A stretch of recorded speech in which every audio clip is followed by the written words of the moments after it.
Hello, everybody, and welcome to the Women in Lighting Global Gathering 2022. I'm Katia Kolovea, team member of the Women in Lighting project, and I'm beyond excited to be here with you today, celebrating not only International Women's Day, but also the third year anniversary of the project.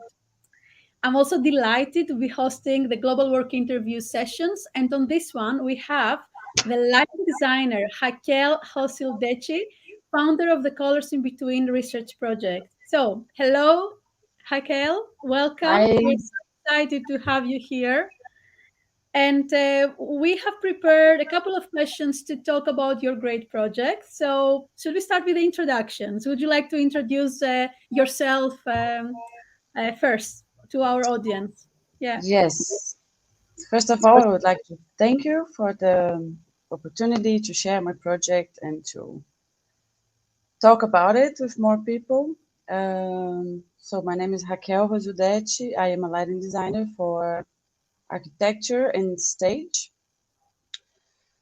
and I've been working in between those since I started working with lighting. I am an architect by formation. I have a master's in lighting design for the Copenhagen Aalborg University of lighting design, and I live in Berlin, and I work here in between theater, my research, and also architectural lighting. So I am always in between things. That's I more or love it. less how in the between led me to this research a bit. I love it. Fantastic. Thank you for the introduction. So, we're here today to talk about your great project and make sure that everyone gets to know it and find more information about it. So, could you please explain a little bit about your Colors in Between research project? Yeah, so Colors in Between is a research, as you said, a project that investigates how to illuminate dark color skins or people of color or black, indigenous, and people of color. That is a research that I started last year in 2021.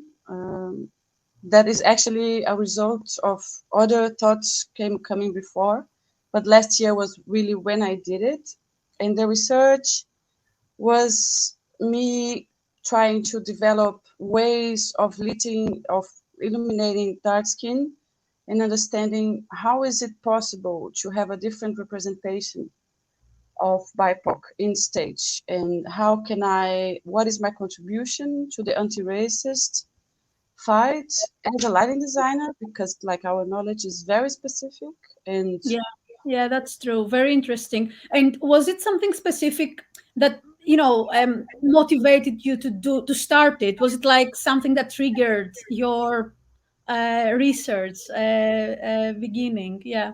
yes, so what triggered me was I was usually on stage and I had like people of color on the stage, and usually I didn't know.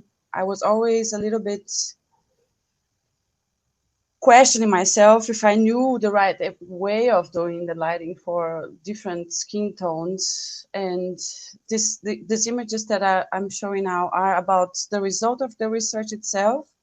So it's the use of colorful lighting to force contrast into dark skin, usually different light colors, not only one, but always in contrast one side and another, and also with the backlight, that is another color.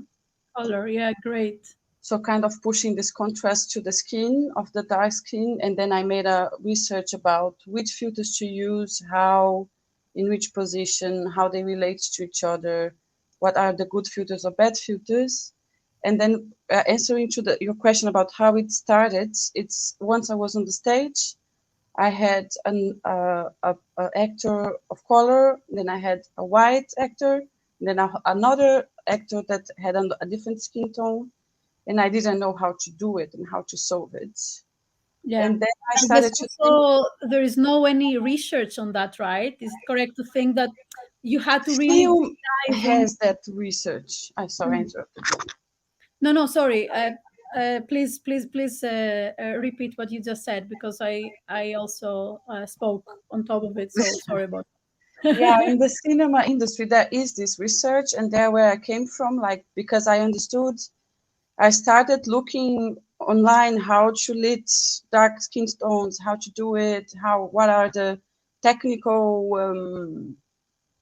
instruments that you have to do it, or and like I didn't find much, but I found something called the Schiele card that is a very famous Kodak reference of color printing of pictures, and that had like 50 years of white skin as a reference, and it just arrived into more diverse skin colors in the 90s, so like 50 years after, like 40 years after it was invented.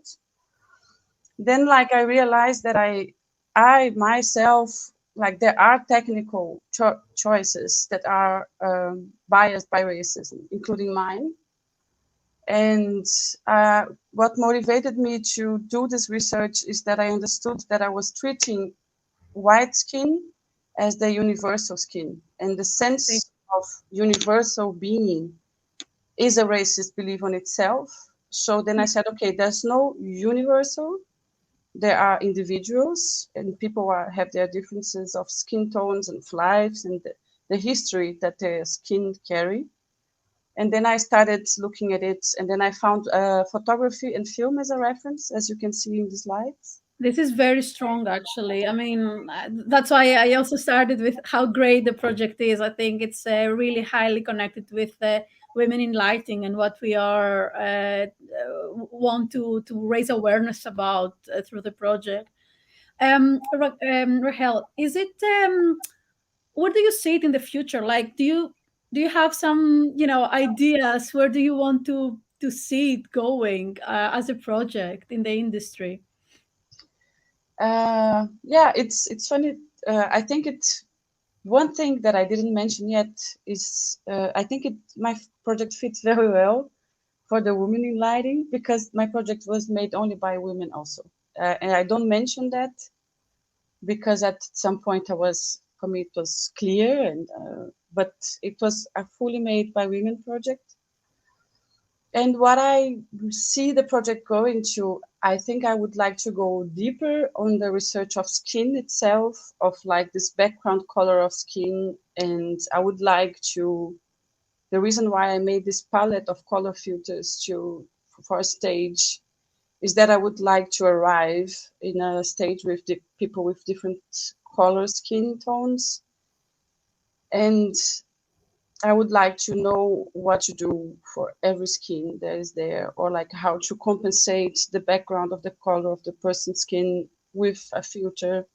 And most of all, the most important thing, I would like to share with more people that are thinking about it, discuss it more, to discuss more what everybody in every field and in their daily life can do for the anti-racist fights, and that how we can contribute for a more diverse understanding of life and society, and to uh, yeah, fight prejudice in general. And so I think every time that I think about how can where do I see the project, is to know who is working with that, because sometimes it was a very lonely process because I was doing it alone. But I think I have the feeling that I was doing it alone. It's just that I didn't know the people that are doing it yet.